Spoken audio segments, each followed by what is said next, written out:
তারা বলে যে সত্যের পোশাকে আবৃত অন্যায় প্রকাশ্য অন্যায়ের চেয়েও বেশি ভয়াবহ। আর ধর্ম ও আচারের নামে যখন কারো হৃদয় ভাঙা হয়, সেই ব্যথা খঞ্জরের আঘাতের চেয়েও গভীর হয়। আসসালামু আলাইকুম ওরহমতুল্লাহি ওবরাকাতুহু। আমাদের প্রিয় নবী হজরত মুহাম্মদ সাল্লাল্লাহু আলাইহি ওয়াসাল্লামের উপর শান্তি ও আশীর্বাদ বর্ষিত হোক। প্রিয় বন্ধুরা, আজ আমি আপনাদের শোনাব অতীত সময়ের একটি বাস্তব গল্প।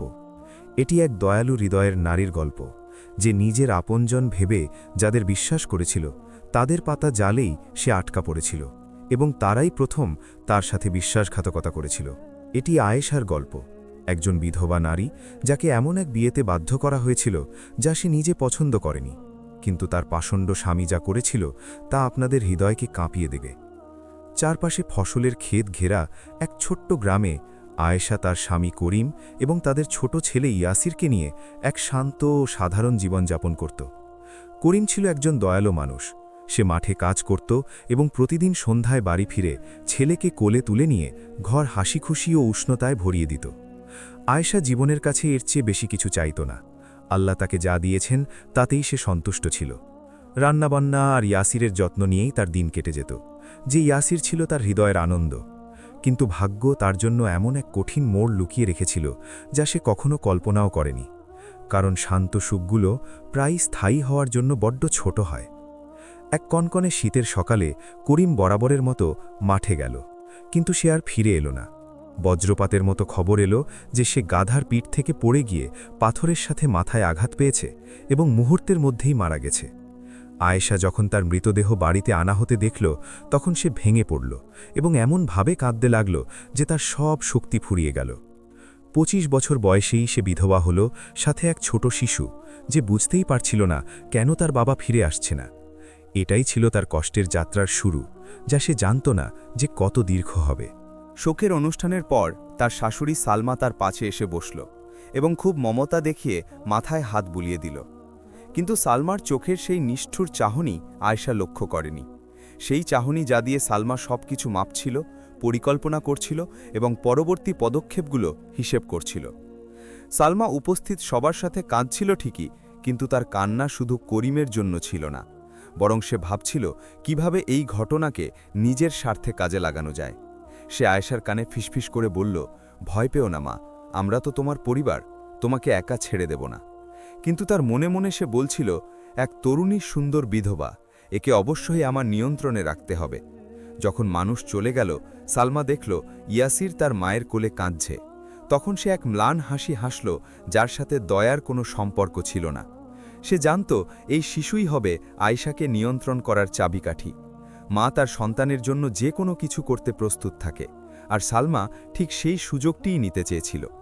আয়েশা যখন ভাবছিল সে তার শাশুড়ির ঘরে নিরাপদ আশ্রয় পেয়েছে, তখন সালমা এমন এক জালের সুতো বুনছিল যা থেকে আয়েশা কখনোই পালাতে পারবে না। কিন্তু সালমার মনে প্রশ্ন ছিল, আয়েশা কি তার পরিকল্পনা মেনে নেবে নাকি প্রতিরোধ করবে। করিমের মৃত্যুর পর কয়েক সপ্তাহ কেটে গেল। সালমা আয়েশার আরও কাছে আসতে শুরু করল। প্রতিদিন সে আয়েশা ও ইয়াসিরের খবর নেওয়ার অজুহাতে আসত। সে তার সাথে ঘণ্টার পর ঘণ্টা বসে করিমের কথা, তাদের বিয়ের দিনগুলোর কথা এবং বিধবা নারীদের জন্য জীবন কতটা কঠিন সেই গল্প করত। প্রতিবার কথা বলার সময় সে এমন কিছু বাক্য জুড়ে দিত, যেমন পুরুষ ছাড়া নারী শেকড়হীন গাছের মতো, এবং সমাজ বিধবা নারীকে দয়া করে না, বিশেষ করে যদি সে তরুণী হয়। আয়েশা চুপচাপ শুনত। সে বুঝতে পারত না সালমা তাকে নিয়ে কোথায় পৌঁছতে চায়, কিন্তু এই দীর্ঘ আলাপগুলো তার বুকে এক ধরনের পাথর হয়ে চেপে বসত। এক সন্ধ্যায় সালমা তার বড় মেয়ে ফাতিমাকে নিয়ে এলো। ফাতিমা তার ধারালো জবান আর কঠিন হৃদয়ের জন্য গ্রামে পরিচিত ছিল। সে আয়েশার সাথে বসে পর্দা ও সম্মান নিয়ে কথা বলতে শুরু করল এবং জানালো যে সমাজ একা থাকা নারীকে ছেড়ে কথা বলে না। ফাতিমা কঠোর সুরে বলল, মানুষ আজেবাজে কথা বলছে আয়েশা, তারা বলছে তোমার মতো তরুণীর একা থাকা ঠিক নয়। আয়েশা ভেতর থেকে কেঁপে উঠল, কিন্তু নিজেকে শান্ত রাখার চেষ্টা করে নিচু স্বরে বলল, আমি তো আমার স্বামীর ঘরেই আছি আর আমার সন্তানের যত্ন নিচ্ছি, মানুষ আমার কাছে আর কি চায়। কিন্তু সালমা দৃঢ়ভাবে বাধা দিয়ে বলল, এটা তোমার স্বামীর ঘর, মানে পরিবারের ঘর, আর এখন তুমি আমাদের দায়িত্বে আছো। এই প্রথম সালমা মালিকানা সুলভ আর নিয়ন্ত্রণের স্বরে কথা বলল। আয়েশা অনুভব করল কিছু একটা বদলে যাচ্ছে। তারপর ফাতিমা এক শীতল হাসি দিয়ে বলল, ভুলো না যে ইয়াসির এখনও ছোট, তার সুরক্ষার জন্য একটা পরিবার দরকার, আর বাইরের লোকের চেয়ে আমরাই তার বেশি আপন। ইঙ্গিতটা পরিষ্কার ছিল, ইয়াসিরই হলো সেই দাবার ঘুঁটি যা পরিবারটি প্রয়োজনে ব্যবহার করবে। আয়েশা এর আগে কখনো এমন ভয় পায়নি। এই দুনিয়ায় তার যা কিছু অবশিষ্ট আছে তা হলো তার সন্তান, আর তাকে ছাড়া জীবন সে কল্পনাও করতে পারত না। পরের দিনগুলোতে দেখা করার হার আরও বেড়ে গেল।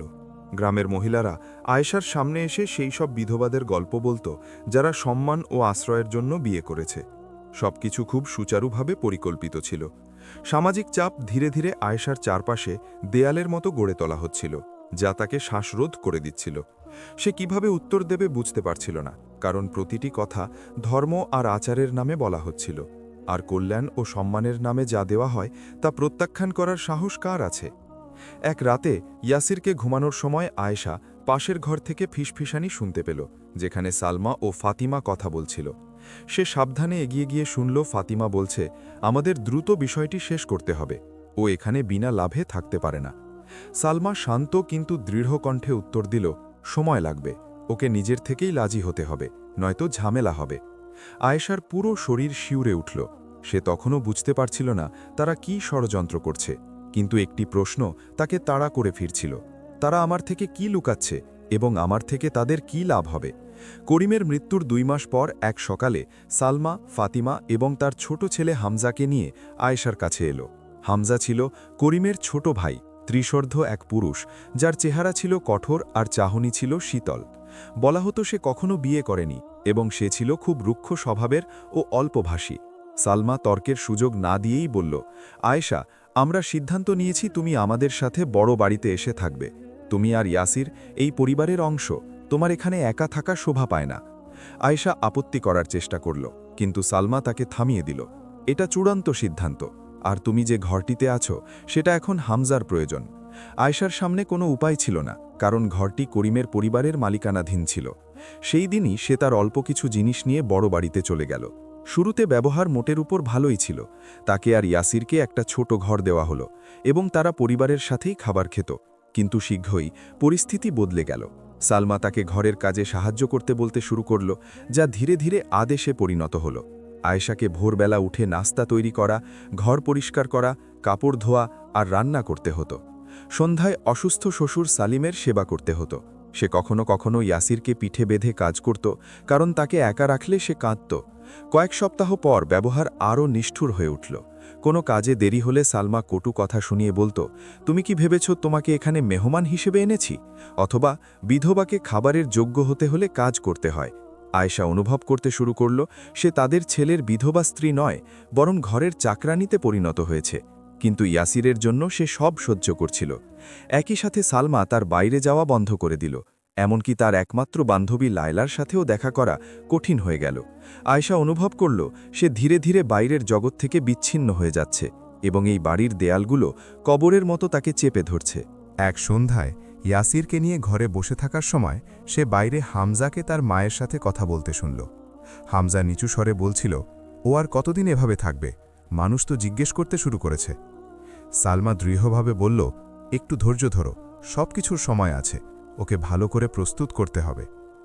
আয়েশা বুঝতে পারল না তারা কি বোঝাতে চাইছে, কিন্তু তার মনে হলো অন্ধকারের আড়ালে কোনো ষড়যন্ত্র চলছে। সে ঘুমন্ত ইয়াসিরকে জড়িয়ে ধরে ভাবল, তারা আমার কাছে কি চায়? মাস গড়িয়ে যাওয়ার সাথে সাথে আয়েশার জীবন ছদ্মবেশী দাসত্বে পরিণত হল। ভোর থেকে মধ্যরাত পর্যন্ত তাকে একটানা কাজ করতে হতো। সালমা তাকে সব সময় নজরে রাখত। একটু জিরিয়ে নিতে বসলেই সালমা বকাঝকা করে বলতো, অন্যের ওপর নির্ভর করে যারা বেঁচে থাকে তাদের আলসেমি মানায় না। ফাতিমা নিয়মিত এসে তার আদেশে আর কটু কথায় কষ্ট আরও বাড়িয়ে দিত। ফাতিমা একদিন আয়েশার সামনেই বলল, তুমি ভাগ্যবতী যে আমরা তোমাকে তোমার বাপের বাড়ি তাড়িয়ে দিইনি, কারণ অনেক পরিবার বিধবা আর তার বাচ্চার বোঝা টানতে চায় না। এই কথাগুলো এমনভাবে বলা হতো যাতে আয়েশা নিজেকে ঋণী মনে করে এবং প্রতিবাদ করাকে অকৃতজ্ঞতা ভাবে। সময়ের সাথে সাথে সালমা তার আর্থিক পথও বন্ধ করে দিল। ইয়াসিরের সামান্য প্রয়োজনের জন্য সে কোনো টাকা দিত না। একবার আয়েশা ইয়াসিরের জন্য একটা নতুন জামা কিনতে টাকা চাইলে সালমা অবজ্ঞার সাথে বলল, টাকা আমি কোথায় পাবো? আমরা তোমাদের দুজনের খাওয়ার খরচ দিচ্ছি, এটাই কি যথেষ্ট নয়? আয়েশা অপমানিত বোধ করল, কিন্তু নিজের সম্মান বিসর্জন দিয়ে চুপ করে রইল। পরবর্তী সপ্তাহগুলোতে সালমা ধর্ম আর সমাজকে আয়েশার বিরুদ্ধে অস্ত্র হিসাবে ব্যবহার করতে শুরু করল। সে বলতো, সতী নারী বিপদে ধৈর্য ধরে, আর বিধবাকে তার স্বামীর পরিবারের অনুগত হতে হয়। সে বিভিন্ন আয়াত আর হাদিসকে নিজের মতো ঘুরিয়ে আয়েশার সামনে বলতো, যাতে আয়েশার মনে হয় এই নরক থেকে বের হওয়ার কথা ভাবা মানেই গুনাহ করা। এক রাতে আয়েশা যখন ইয়াসিরকে খাওয়াচ্ছিল, সালমা তার পাশে বসে শান্ত কিন্তু হুমকিস্বর গলায় বলল, জানো আয়েশা, পুরুষ ছাড়া নারীর জীবন খুব কঠিন। ইয়াসির বড় হচ্ছে, তাকে লালন পালন ও শিক্ষা দেওয়ার জন্য একজনের দরকার। আয়েশা কাঁপা কাঁপা গলায় বলল, আমিই তাকে বড় করছি চাচি, ও আমার ছেলে। সালমা শীতল হাসি দিয়ে বলল, হ্যাঁ, কিন্তু একটা শিশুর বাবার দরকার, একটা স্থিতিশীল ঘর দরকার, আর তোমার সুরক্ষার জন্য কাউকে দরকার। এই প্রথম সালমা সরাসরি বিয়ের কথা তুলল। আয়েশা বুঝতে পারল এতগুলো মাস ধরে এটাই পরিকল্পনা করা হচ্ছিল। আয়েশা বিষয়টি এড়িয়ে যাওয়ার জন্য বলল, আমি এখন বিয়ের কথা ভাবছি না, আমি এখনও শোক পালন করছি। কিন্তু সালমা কঠোরভাবে বলল, শোকের সময় শেষ মা, এখন তোমার ও তোমার ছেলের ভবিষ্যতের কথা ভাবার সময় এসেছে। তারপর রহস্যময় স্বরে যোগ করল, এমন একজন আছে যে তোমাকে বিয়ে করতে আর ইয়াসিরের বাবা হতে রাজি। সে এই পরিবারেরই, যাকে তুমি খুব ভালো করে চেনো। আয়েশার শরীর শিউরে উঠল। সে মনে মনে ভাবল, সালমা কার কথা বলছে? আমাকে কি আমার অপছন্দের কারো সাথে বিয়ে করতে বাধ্য করা হবে? পরের দিন সকালে সালমা আয়েশার ঘরে এলো এবং শান্তভাবে দরজা বন্ধ করে দিল। সে সরাসরি তার সামনে বসল এবং তর্কের কোনো সুযোগ না দিয়ে বলল, আমরা সিদ্ধান্ত নিয়েছি তুমি হামজাকে বিয়ে করবে। কথাগুলো আয়েশার ওপর বজ্রপাতের মতো পড়ল। তার মনে হলো পায়ের নিচের মাটি সরে যাচ্ছে। হামজা, তার মৃত স্বামীর ভাই, সেই কঠোর মানুষটি যে কোনোদিন তার দিকে দয়ার নজরে তাকায়নি। সে কথা বলার চেষ্টা করল, কিন্তু মুখ দিয়ে শব্দ বের হলো না। সালমা বলল, এটাই তোমার আর ইয়াসিরের জন্য সেরা সমাধান। তুমি এই পরিবারেই থাকবে, আর তোমার ছেলে একজন বাবা পাবে যে তাকে আগলে রাখবে। আয়েশা কাঁপতে কাঁপতে নিচু স্বরে বলল, আমি পারবো না, আমি বিয়ে করতে চাই না। বিশেষ করে সালমা তাকে মাঝপথে থামিয়ে কঠোরভাবে বলল, বিশেষ করে কি? হামজা ভালো মানুষ, সে তোমার স্বামীর ভাই, এবং এটা তোমার জন্য সম্মানের। আয়েশা সঠিক শব্দ হাতড়ে বলতে লাগল, আমি এখনো করিমের জন্য কাঁদছি। আমি কিভাবে তার ভাইকে বিয়ে করব? এটা ঠিক নয়। সালমা শীতলভাবে উত্তর দিল, না, এটাই একদম ঠিক। আর আমাদের ধর্মে এমনটা আগেও অনেক হয়েছে, তাই আমাদের কাছে পাণ্ডিত্য দেখিও না।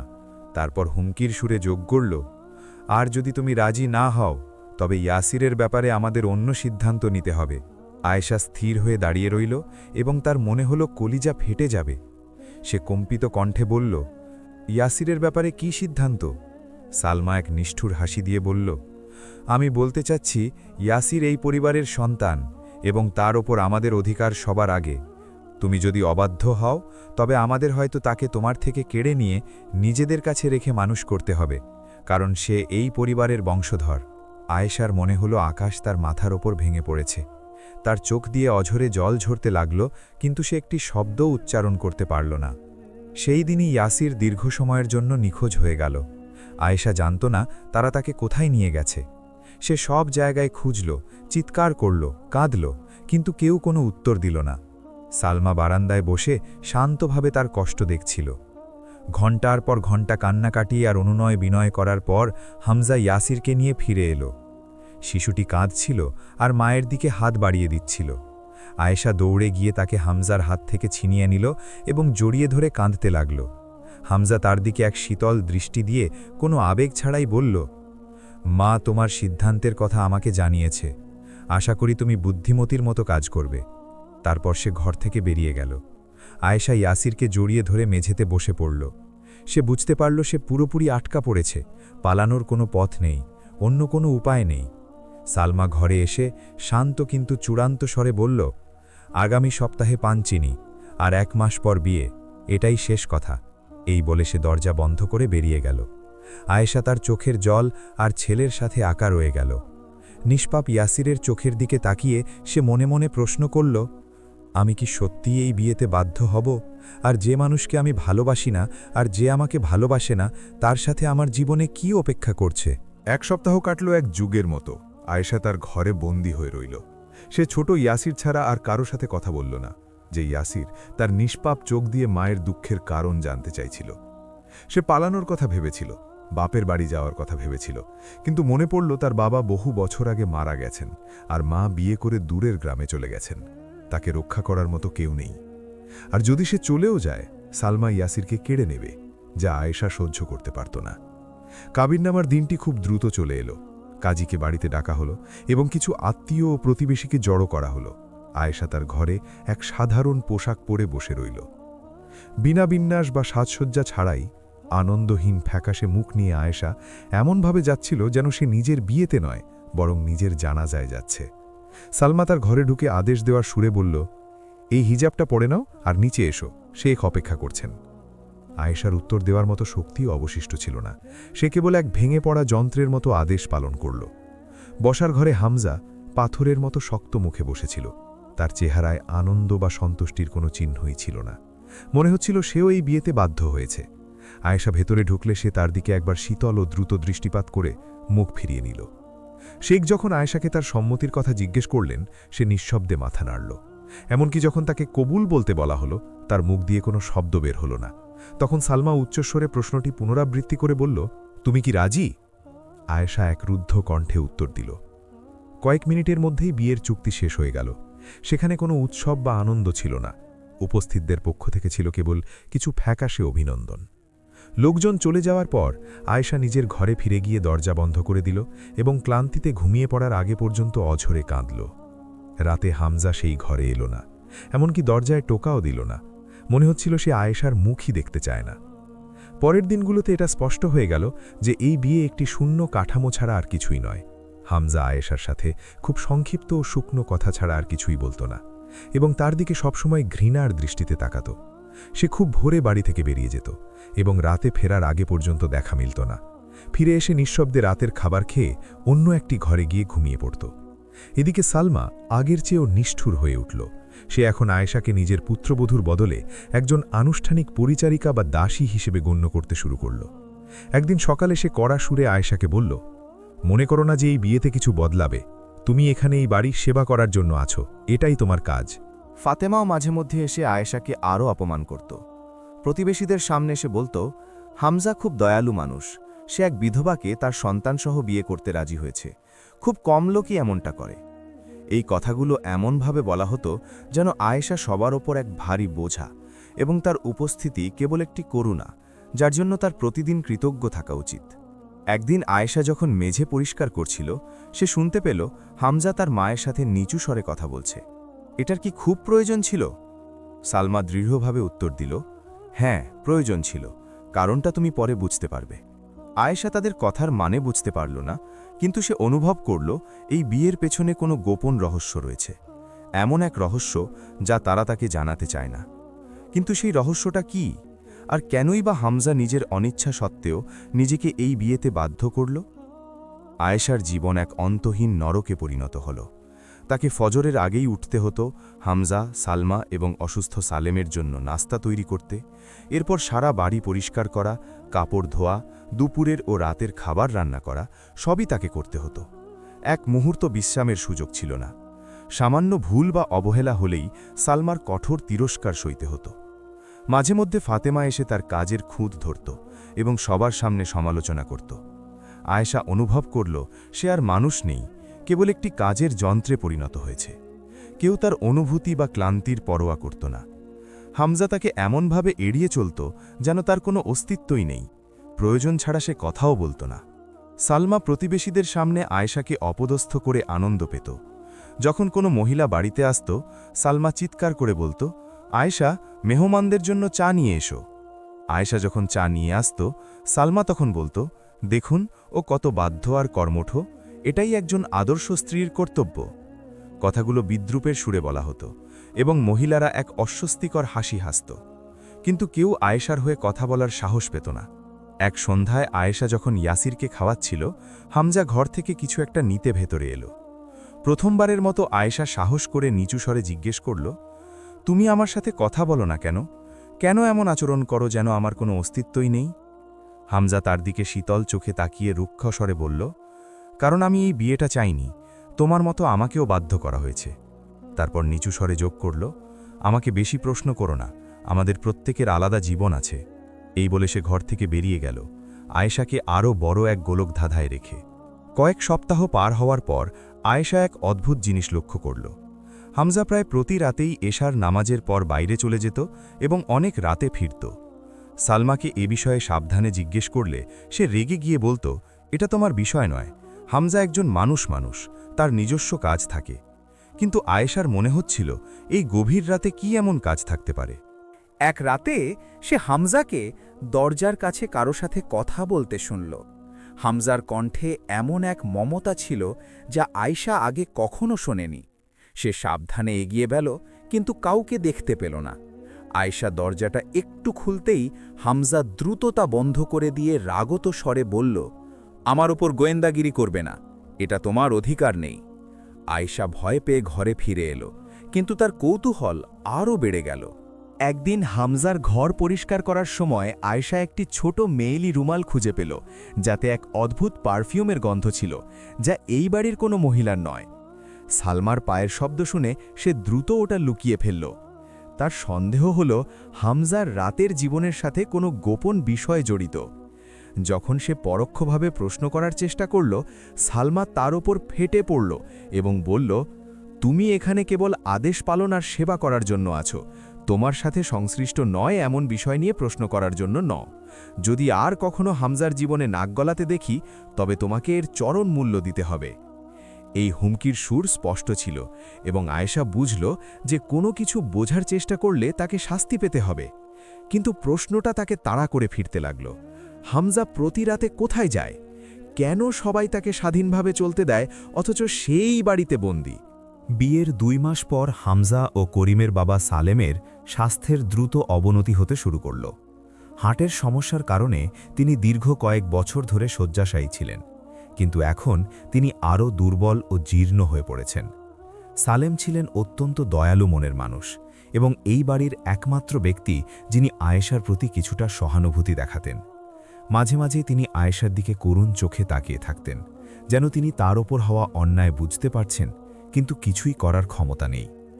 একদিন আয়েশা যখন তাকে ওষুধ খাওয়াচ্ছিল, তিনি দুর্বল হাতে আয়েশার হাত ধরে কম্পিত কণ্ঠে বললেন, মা, আমাদের ক্ষমা করে দিও। আমার যদি ক্ষমতা থাকত তবে আমি তোমাকে রক্ষা করতাম, কিন্তু আমি এক অসহায় মানুষ। আয়েশা চোখের জল মুছে নিচু স্বরে বলল, চাচা, আপনি দায়ী নন, আল্লাহ আপনাকে সুস্থ করে দিন। সালেম বিষণ্ণ মনে মাথা নাড়লেন এবং বললেন, সালমা খুব কঠোর মহিলা, আর আমি কখনো তাকে থামাতে পারিনি। সালেমের অসুস্থতা বাড়ার সাথে সাথে সালমা বাড়ির সব কিছুর ওপর পূর্ণ নিয়ন্ত্রণ প্রতিষ্ঠা করল। সে কারো সাথে পরামর্শ না করেই সব সিদ্ধান্ত নিত, এমনকি হামজাও তার সব কথা মেনে চলত। সালমা এখন ইয়াসিরের ব্যাপারেও আয়েশাকে কোনো সিদ্ধান্ত নিতে দিত না। ইয়াসিরের জ্বর হওয়ায় আয়েশা যখন তাকে ডাক্তারের কাছে নিয়ে যেতে চাইল, সালমা বাধা দিয়ে বলল, বাচ্চা কখন ডাক্তারের কাছে যাবে সেই সিদ্ধান্ত আমি নেব, তুমি নও। আয়েশা ভয়ে পেয়ে প্রতিবাদ করলে সালমা রূঢ়ভাবে বলল, তুমি কেবল জন্ম দিয়েছ বলেই মা হয়ে যাওনি, তার লালন পালন আর সিদ্ধান্তের মালিক আমরাই, তার আসল পরিবার। আয়েশা অনুভব করল ইয়াসিরকে ধীরে ধীরে তার কাছ থেকে কেড়ে নেওয়া হচ্ছে। সে তার একমাত্র সন্তানের উপর থেকেও নিয়ন্ত্রণ হারিয়ে ফেলছে। সে হামজার কাছে গিয়ে অনুরোধ করল যাতে সে সালমাকে বুঝিয়ে তাকে ডাক্তারের কাছে যাওয়ার অনুমতি দেয়। কিন্তু হামজা শীতলভাবে বলল, মা তোমার চেয়ে ভালো বোঝেন, তিনি যা বলেন তাই করো। আয়েশার দম বন্ধ হয়ে আসছিল। এমনকি সালমা আয়েশাকে মানসিক যন্ত্রণা দেওয়ার জন্য ইয়াসিরকে ঘণ্টার পর ঘণ্টা বাইরে নিয়ে যেত এবং আয়েশাকে কিছুই বলতো না। আয়েশা যখন কাঁদত বা প্রতিবাদ করত, সালমা উপহাস করে বলতো, তুমি কি ভয় পাচ্ছ আমি তাকে খেয়ে ফেলব? সে আমার নাতি, তার সাথে সময় কাটানোর অধিকার আমার আছে।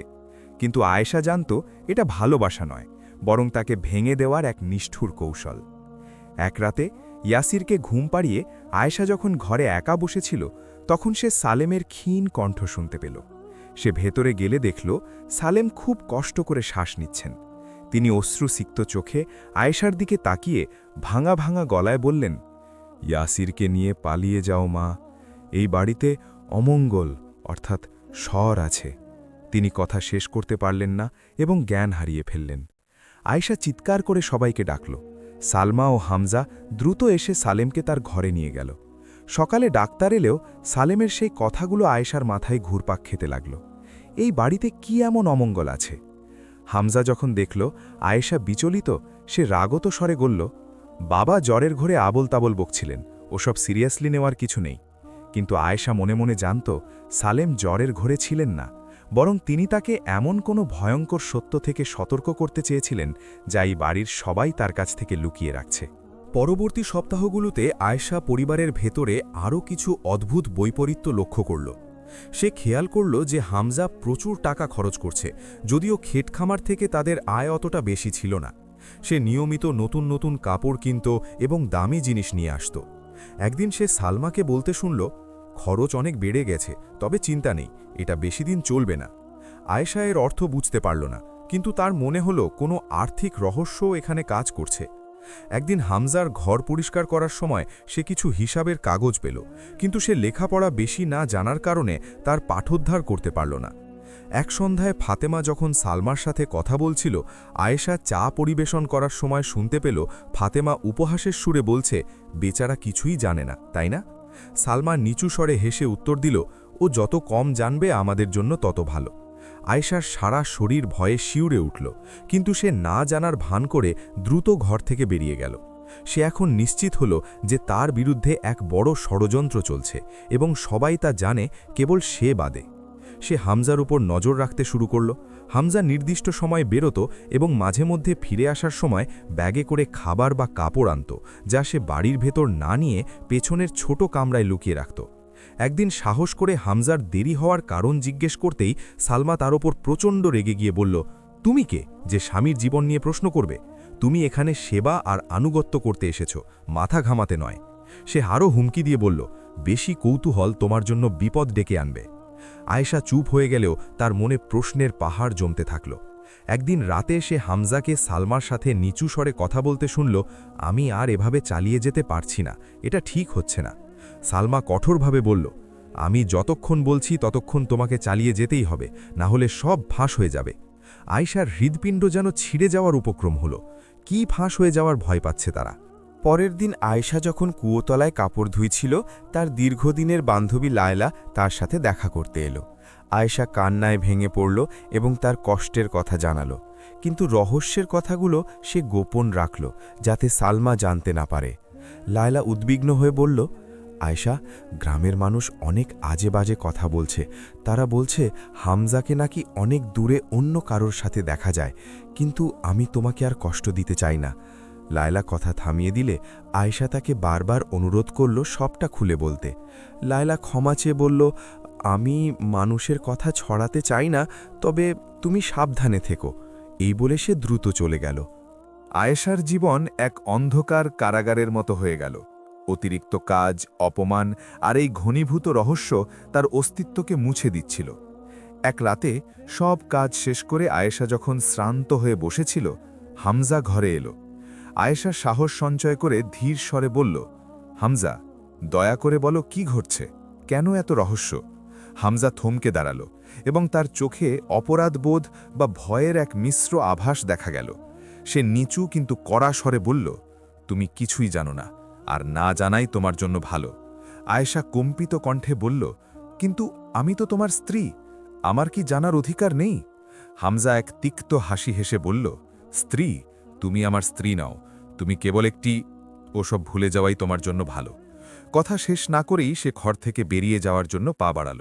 আয়েশা তার হাত ধরে তীব্র স্বরে বলল, তুমি কি বোঝাতে চাইছ? তাহলে আমাকে বিয়ে করলে কেন? হামজা রাগত স্বরে বলল, কারণ আমাকে বাধ্য করা হয়েছিল, যেমন তোমাকে করা হয়েছে। এখন আমাকে আমার মতো থাকতে দাও। এই বলে সে হেঁচকা টানে হাত সরিয়ে ঘর থেকে বেরিয়ে গেল। পরের দিন সালমা আয়েশাকে এক ভিন্ন কায়দায় শাস্তি দিল। সে তাকে কোনো মারধর করল না, বরং সারাদিন তাকে কোনো খাবার দিল না। সালমা শীতল কণ্ঠে বলল, যে হামজাকে প্রশ্ন করে বিরক্ত করার সাহস দেখায়, তার খাবার পাওয়ার যোগ্যতা নেই। সালমা সারাদিন নজর রাখল যাতে আয়েশা কিছু খেতে না পারে। আয়েশা যখন ইয়াসিলের জন্য এক টুকরো রুটি নিতে গেল, সালমা তা কেড়ে নিয়ে বলল, ইয়াসির খাবে, কিন্তু তুমি খাবে না। আয়েশা অপমান ও ক্ষুধায় জর্জরিত হয়েও ধৈর্য ধরল। তবে রাতে যখন সালমা আশেপাশে ছিল না, হামজার নিঃশব্দে তাকে এক টুকরো রুটি এনে দিল।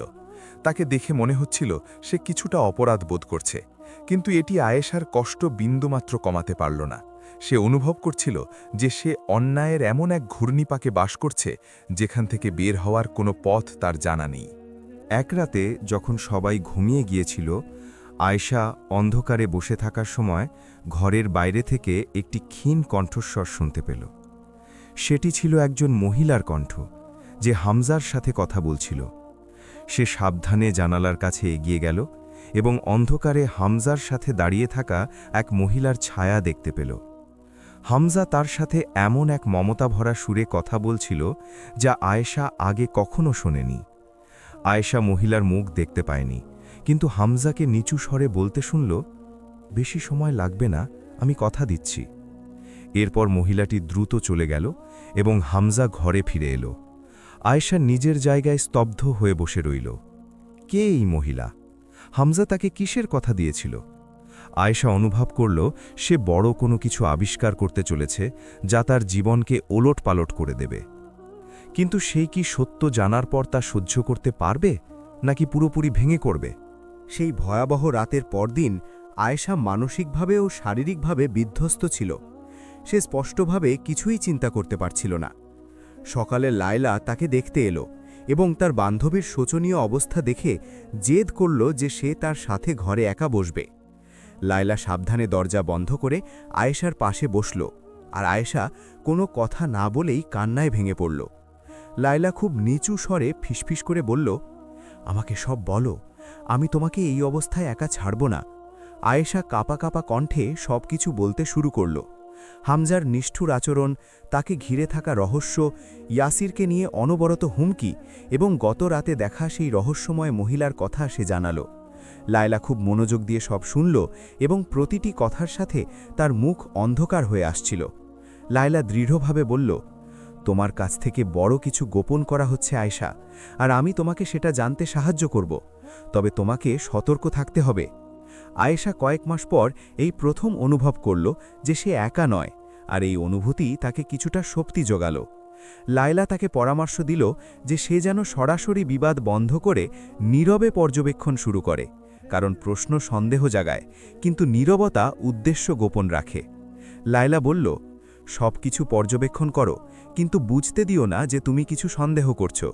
আমি গ্রামে সাবধানে খোঁজ নেওয়ার চেষ্টা করব। লায়লা চলে যাওয়ার পর আয়েশা আশার আলো দেখতে পেল।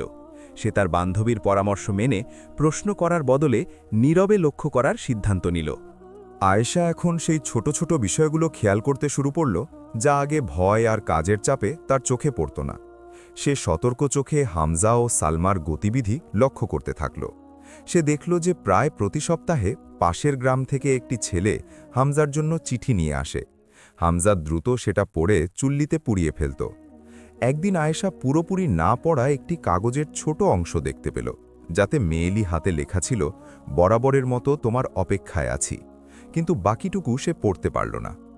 আয়েশা আরও লক্ষ্য করল যে হামজা খুব নিয়মিত সময়ে বাইরে যায়। প্রতি মঙ্গলবার ও শুক্রবার রাতের খাবারের পর সে বের হতো এবং ২-৩ ঘন্টা পর ফিরত। মাঝে মাঝে ফেরার সময় তার গা থেকে মেয়েলি সুগন্ধ আসত। একবার সে হামজাকে ঘরের বাইরে কারো সাথে নিচু স্বরে কথা বলতে শুনল এবং খরচপাতি শব্দটি শুনতে পেল, যদিও সে পুরো প্রসঙ্গ বুঝতে পারল না। আয়েশা বুঝতে শুরু করল যে এই ঘরের বাইরে হামজার এক সম্পূর্ণ আলাদা জীবন আছে, যা খুব যত্ন করে গোপন রাখা হয়েছে।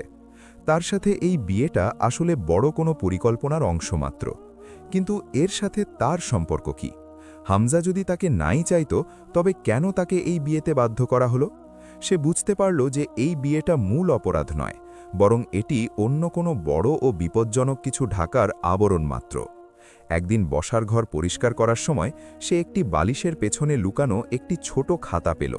সেটি খুলে সে অনেক জটিল হিসাব ও অপরিচিত নামসহ প্রচুর টাকার অঙ্ক দেখতে পেল।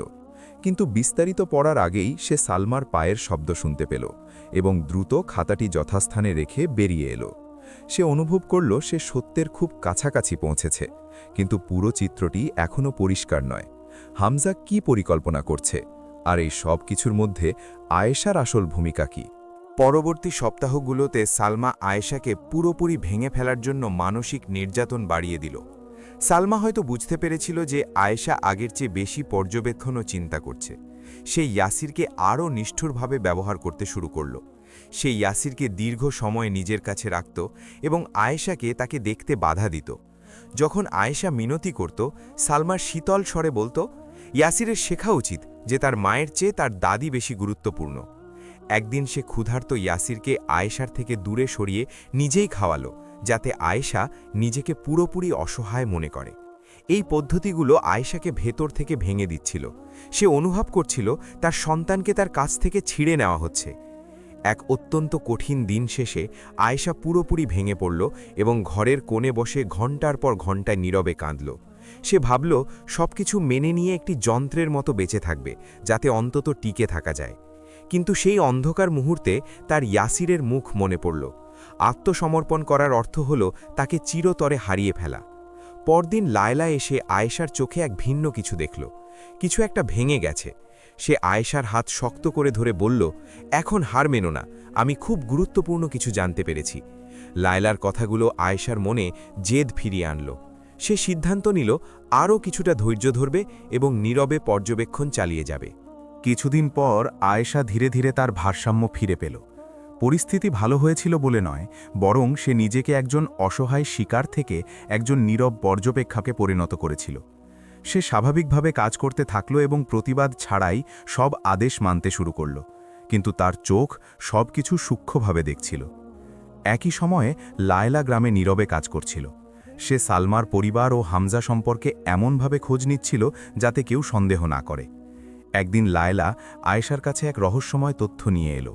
সে নিচু স্বরে বলল, পাশের গ্রামের এক বৃদ্ধা আমাকে জানিয়েছে যে হামজাকে নিয়মিত সেই গ্রামের শেষ প্রান্তের একটি ছোট বাড়িতে দেখা যায়, কিন্তু সেখানে কে থাকে তা সে জানে না। পরের দিনগুলোতে আয়েশা হামজার কাপড়ের পকেট থেকে একটি ছোট কাগজের টুকরো পেল, যা কাপড় ধোয়ার সময় পড়ে গিয়েছিল। তাতে লেখা ছিল, নাদিয়ার প্রয়োজন। বাকি অংশটুকু ছেঁড়া ছিল। কে এই নাদিয়া, আর তার কি প্রয়োজন? আয়েশা কাগজটি সাবধানে লুকিয়ে রাখল এবং লায়লাকে জানালো। লায়লা উজ্জ্বল চোখে বলল, আমি এই নাদিয়াকে খুঁজে বের করব। লায়লা আরও সতর্কতার সাথে খোঁজ নিতে শুরু করল। আয়েশা অনুভব করল সে একটি বড় ধাগার টুকরোগুলো একত্রিত করছে। সে এখন নিশ্চিত যে এর পেছনে একটি গভীর রহস্য রয়েছে এবং যা কিছু ঘটছে তা কাকতলীয় নয়, বরং একটি সুপরিকল্পিত ছক। সব কিছু এক রাতে বদলে গেল যখন লায়লা প্রচণ্ড স্তম্ভিত ও রাগান্বিত হয়ে আয়েশার কাছে ফিরে এলো। সে আয়েশার হাত শক্ত করে ধরে কাঁপা কাঁপা স্বরে বলল, আয়েশা, আমি পুরো সত্যটা জানতে পেরেছি, আর সেটা আমাদের কল্পনার চেয়েও ভয়াবহ। লায়লা নিচু কিন্তু পরিষ্কার স্বরে বলতে শুরু করল, হামজা 4 বছর ধরে নাদিয়া নামের এক মহিলার সাথে গোপনে বিবাহিত। নাদিয়া পাশের গ্রামের এক দরিদ্র পরিবারে বাস করে এবং তাদের 2টি সন্তান আছে। নাদিয়ার পরিবার খুব গরিব হওয়ায় সালমা এই বিয়ে মেনে নেয়নি, কারণ এটি পরিবারের সম্মানের ক্ষতি করবে। হামজা তবুও গোপনে তাকে বিয়ে করেছিল। সালমা বিষয়টি জানতে পারলেও সে তা প্রকাশ করতে পারেনি, কারণ তাতে গ্রামের মানুষের সামনে তাদের ইজ্জত চলে যেত। তাই সালমা এক শয়তানি বুদ্ধি বের করল। সে হামজাকে বাধ্য করল আয়েশাকে সবার সামনে আনুষ্ঠানিকভাবে বিয়ে করতে, যাতে মানুষ কোনো সন্দেহ না করে, আর হামজা গোপনে নাদিয়ার ভরণপোষণ চালিয়ে যেতে পারে। লায়লা চোখে জল নিয়ে বলতে থাকল, আর তুমি আয়েশা, তুমি কখনো তার প্রকৃত স্ত্রী ছিলে না। তুমি ছিলে কেবল একটি সামাজিক আবরণ, আর সালমার জন্য একজন বিনে পয়সার দাসী মাত্র। আয়েশা অনুভব করল তার পায়ের তলার মাটি সরে যাচ্ছে। এখন সব কিছু তার কাছে পরিষ্কার। কেন এই জোরপূর্বক বিয়ে, কেন এই নিষ্ঠুর আচরণ? সে আসলে স্ত্রী ছিল না, বরং পরিবারের সম্মান রক্ষার একটি হাতিয়ার, আর বিনা পারিশ্রমিকের একজন দাসী মাত্র। লায়লার আগে ফেটে পড়ে বলল, সালমা ইয়াসিরকে চাপের মাধ্যম হিসাবে ব্যবহার করেছে, যাতে তুমি পুরোপুরি বাধ্য থাকো, কারণ সে জানত একজন মা তার সন্তানের জন্য সব কিছু করতে পারে। আয়েশা দীর্ঘ সময় স্তব্ধ হয়ে বসে রইল। এরপর প্রচণ্ড ক্ষোভ ও শোকে কাঁপতে শুরু করল। তার প্রতিটি অপমান ও দাসত্বের দিনগুলো ছিল এক নোংরা নাটকের অংশ। সে লায়লার দিকে তাকিয়ে ধরা গলায় বলল, এখন আমি কি করব? এই সত্য জেনে আমি কিভাবে এই জাহান্নাম থেকে বের হব? সত্য জানার পর আয়েশা ভেঙে পড়ল না, বরং সে আরও শক্তিশালী হয়ে উঠল। সে সবকিছু নতুন চোখে দেখতে শুরু করল। সালমার প্রতিটি চাহনি, হামজার প্রতিটি কথা আর ইয়াসিরকে নিয়ে হুমকি, সবই এখন তার কাছে পরিষ্কার। আয়েশা সিদ্ধান্ত নিল সে নীরবতাকেই অস্ত্র হিসেবে ব্যবহার করবে। সে কাউকে কিছু বুঝতে না দিয়ে স্বাভাবিকভাবে জীবন কাটাতে লাগল, আর আড়ালে প্রমাণ সংগ্রহ করতে শুরু করল। চিঠির টুকরো, সাক্ষীদের নাম, সবকিছু সে নিরাপদ জায়গায় রাখল। লায়লা বাইরে থেকে তাকে সাহায্য করছিল। ধীরে ধীরে পরিবারের ভেতরে ফাটল দেখা দিতে শুরু করল। সালমা ও হামজা বুঝতে পারছিল না কি ঘটছে। বৃদ্ধ ও অসুস্থ বাবা সালেম ঘুমের মধ্যে অন্যায় ও পাপবোধ নিয়ে বিড়বিড় করতেন। একদিন রাতে আয়েশা তাকে কাঁদতে কাঁদতে বলতে শুনল, হে আল্লাহ, আমাকে ক্ষমা করো, আমরা একজন নিরপরাধ বিধবার উপর জুলুম করেছি। হামজা প্রথমবার ভয় পেতে শুরু করল, কারণ সে লক্ষ্য করল আয়েশা বদলে গেছে। তার এই শান্ত ভাবটা ছিল খুবই রহস্যময়। একবার সে আয়েশাকে পরোক্ষভাবে জিজ্ঞেস করেছিল সে কিছু জানে কিনা। আয়েশা শান্ত চোখে তার দিকে তাকিয়ে বলল, আমি কিছু জানি না হামজা, আমি তো এই বাড়ির একজন দাসী মাত্র, তাই না? তার কথার সুরে হামজা ভেতরে ভেতরে কেঁপে উঠল। সালমাও অনুভব করল যে আয়েশাকে আর আগের মতো নিয়ন্ত্রণ করা যাচ্ছে না। চূড়ান্ত মুহূর্তটি এলো যখন আয়েশা গ্রামের মুরব্বী ও শেখের কাছে গিয়ে সব সত্য প্রকাশ করার সিদ্ধান্ত নিল। সে লায়লার সাথে শেখের বাড়িতে গেল এবং তার জমানো সব প্রমাণ পেশ করল। শেখ সব শুনে স্তম্ভিত হয়ে গেলেন এবং সালমা ও হামজাকে তলব করলেন। খবরটি সালমার কাছে পৌঁছলে সে পাগল প্রায় হয়ে আয়েশাকে হুমকি দিল, যদি তুমি মুখ খোলো তবে আমি ইয়াসিরকে কেড়ে নেব আর তোমাকে রিক্ত হস্তে বাড়ি থেকে বের করে দেব। কিন্তু আয়েশা প্রথমবার তার চোখে চোখ রেখে দৃঢ় স্বরে বলল, যা ইচ্ছে করো সালমা, ভয়ের দিন শেষ হয়েছে। সালমা বুঝতে পারল আয়েশার উপর তার নিয়ন্ত্রণ পুরোপুরি শেষ। নির্ধারিত দিনে গ্রামের গণ্যমান্য ব্যক্তিরা সালমার বাড়িতে জড়ো হলেন। আয়েশা সেখানে শান্তভাবে বসল। সালমা অহংকারের সাথে সবকিছু অস্বীকার করার চেষ্টা করছিল, কিন্তু প্রমাণগুলো ছিল অকাট্য। সেই নাদিয়াও সেখানে উপস্থিত হয়ে ভয় সত্ত্বেও সত্য কথাটি বলে দিল। হামজা চাপের মুখে তার গোপন বিয়ের কথা স্বীকার করল। সবার সামনে সালমার আধিপত্য চুরমার হয়ে গেল।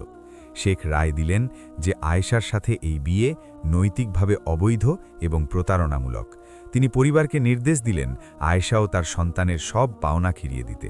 পরদিন সকালে আয়েশা এক হাতে ইয়াসিরকে এবং অন্য হাতে একটি ছোট ব্যাগ নিয়ে সেই বাড়ি থেকে বেরিয়ে এলো। তার মাথা ছিল উঁচু আর চোখ ছিল শান্ত।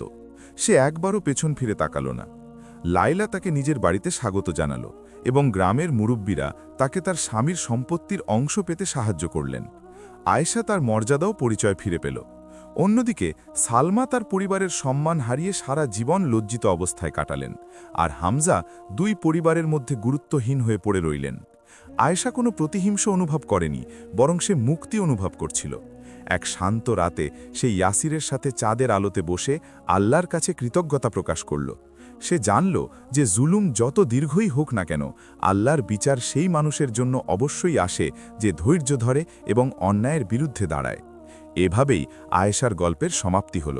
একজন বিধবা যাকে দাসত্বের শৃঙ্খলে বাঁধার চেষ্টা করা হয়েছিল, কিন্তু সে তার ধৈর্য ও সাহসের মাধ্যমে নিজের মর্যাদা পুনরুদ্ধার করল।